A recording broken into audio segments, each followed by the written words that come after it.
Hello, नमस्कार. आनंदी कट्ट्यावर मी जयंत ठोंबरे आपल्या सर्व श्रोत्यांचं मनपूर्वक स्वागत करतो.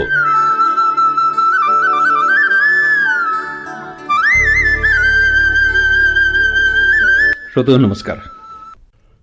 ज्या भिकाऱ्याला संपूर्ण शहराने 20 वर्ष मंदिराबाहेर बसलेलं पाहिलं, त्याच्या मृत्यूनंतर जेव्हा त्याची जीर्ण झोळी उघडली गेली तेव्हा आतमध्ये 11 कोटींची संपत्ती नव्हती, तर त्याहूनही मोठं रहस्य दडलं होतं. जीवनमूल्य. वर्ष 2024. उज्जैनच्या महाकाल मंदिराबाहेर एक वृद्ध भिकारी रोज बसायचा. फाटकं धोतर, पांढरी दाढी, हातामध्ये पितळ्याचं जुनं भिक्षापात्र. लोक त्याला भोले बाबा म्हणायचे. कोणी 10 रुपये द्यायचं, कोणी 20 रुपये. काही लोक तर त्याला पाहूनच रस्ता बदलायचे. पण गोष्ट मात्र विचित्र होती. 20 वर्षात कुणीही त्याला कोणाशी भांडताना पाहिलं नव्हतं, कुणाकडे काही मागताना पाहिलं नव्हतं आणि मंदिराच्या बाहेर जातानाही कधी पाहिलं नव्हतं. जणू तो तिथेच जन्मला होता आणि तिथेच मरणार होता. एका सकाळी लोकांनी पाहिलं की भोला बाबा आपल्या जागेवरून उठलेच नाहीत. डॉक्टरांना बोलवण्यात आलं, पण खूप उशीर झाला होता. भोले बाबा या जगातून निघून गेले होते. नगरपालिकेचे कर्मचारी त्यांचं सामान हटवायला आले. सर्वांना वाटलं झोळीत काही फाटके कपडे आणि थोडी नाणी असतील, पण झोळी उघडताच संपूर्ण गर्दी स्तब्ध झाली. आत एक जुनी डायरी होती आणि तिच्यासोबत 47 बँक लॉकर्सच्या चाव्या. संपूर्ण शहर हादरलं. दुसऱ्या दिवशी टीव्ही चॅनल्सवर हेडलाईन्स झळकल्या, भिकारी की अब्जाधीश. जेव्हा लॉकर उघडण्यात आले तेव्हा त्यात सोनं होतं, ना हिरे, ना पैशांचे गठ्ठे. तर प्रत्येक लॉकरमध्ये फक्त एक नाव, एक फोटो आणि एक तारीख होती. एकूण 47 नावं, 47 फोटो आणि 47 तारखा. पोलिसही गोंधळले. डायरीचं पहिलं पान उघडलं गेलं. त्यावर लिहिलं होतं, जर मी मरण पावलो असेन तर आता त्या 47 लोकांना सत्य जाणून घेण्याचा अधिकार आहे. पुढच्या पानावर लिहिलं होतं, हे 47 लोक माझी मुलं आहेत.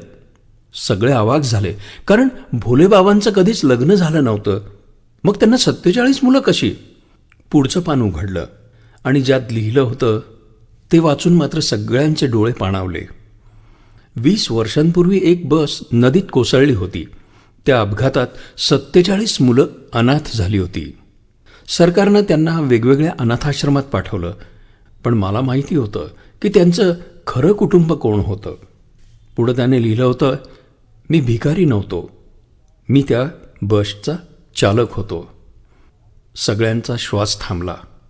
अपघात माझ्या चुकीमुळे झाला नव्हता, पण या मुलांचे आईवडील माझ्या डोळ्यासमोर मृत्युमुखी पडले.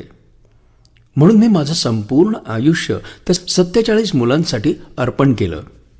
मी माझी ओळख लपवली, मजुरी केली, गरज पडली तर भीकही मागितली.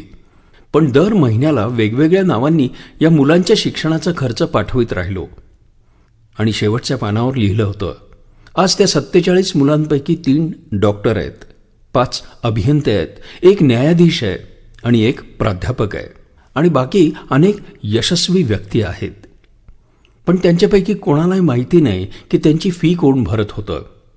आता त्यांना सांगून टाका, त्यांचा बाप मरण पावलाय. हे वाचताच सगळे लोक रडू लागले. ज्याला संपूर्ण शहरानं 20 वर्ष भिकारी समजलं, तो मात्र 47 आयुष्य घडवत होता. पण खरी गोष्ट अजून बाकी होती. डायरीसोबत एक सीलबंद लिफाफा सापडला. त्यावर लिहिलं होतं, हे फक्त त्या 47 मुलांसमोरच उघडावं. काही दिवसात या सर्वांना शोधून काढण्यात आलं. कोणी डॉक्टर, कोणी इंजिनियर, कोणी वकील, कोणी प्राध्यापक, तर कोणी सैन्यात अधिकारी होता. सर्वांना एका सभागृहात बोलवण्यात आलं. मंचावर भोलेबाबांचा फोटो ठेवण्यात आला. जिल्हाधिकाऱ्यांनी संपूर्ण कथा सांगितली आणि मग ते पत्र वाचायला सुरुवात केली. माझ्या मुलांनो, जेव्हा तुम्ही हे पत्र वाचाल तेव्हा मी या जगात नसेन. मी माझी ओळख लपवली, कारण मला नको होतं की तुम्ही माझ्या उपकारांच्या ओझ्याखाली जगावं. सर्वांच्या डोळ्यात अश्रू होते. मग पुढची ओळ आली. आता मी तुम्हाला ते सत्य सांगणार आहे, जे मी 20 वर्ष लपवलं. संपूर्ण हॉल शांत झाला. त्या बसचा चालक मी नव्हतो. सगळे थक्क झाले. मी त्या बसमधलाच एक प्रवासी होतो. बस नदीत पडल्यानंतर मी कसाबसा बाहेर आलो. पण मी पाहिलं की खरा चालक मुलांना वाचवण्यासाठी पुन्हा पुन्हा पाण्यात उडी मारतोय. त्याने 19 मुलांचे प्राण वाचवले. पण 20व्यांदा नदीत उतरल्यानंतर तो स्वतःही वाहून गेला. मरणापूर्वी त्याने माझा हात धरून सांगितलं, जर मी वाचलो नाही तर या मुलांना कधीही एकटं सोडू नकोस. त्या दिवसापासून माझं संपूर्ण आयुष्य बदललं. सगळे हुंदके देत रडू लागले. पण पत्रातील शेवटचा संदेश अजूनही बाकी होता. तुम्ही मला शोधत राहिलात मी कोण होतो, पण खरा नायक मी नाही. खरा नायक तो चालक आहे ज्यानं स्वतःचा जीव देऊन तुमचे जीव वाचवले. म्हणून माझी शेवटची इच्छा आहे, मंदिराबाहेर माझा पुतळा उभारू नका, त्या चालकाचा उभारा. आणि शेवटची ओळ होती, माणसाची ओळख त्याच्या कपड्यांनी होत नाही तर त्याच्या कर्मांनी होते. काही महिन्यांनंतर मंदिराबाहेर एक पुतळा उभारण्यात आला. पण त्यावर भोलेबाबाचं नाव नव्हतं.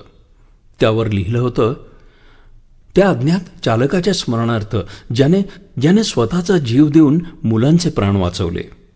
आणि त्या अज्ञात माणसाच्या स्मरणार्थ ज्याने आयुष्यभर आपलं वचन पाळलं.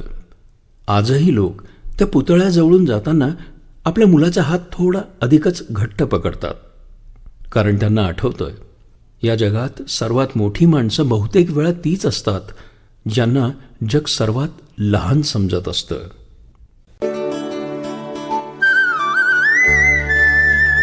यानंतर पुढचा कार्यक्रम ऐकायला विसरू नका, आनंदी कट्टा रेडिओ जयंतवरून.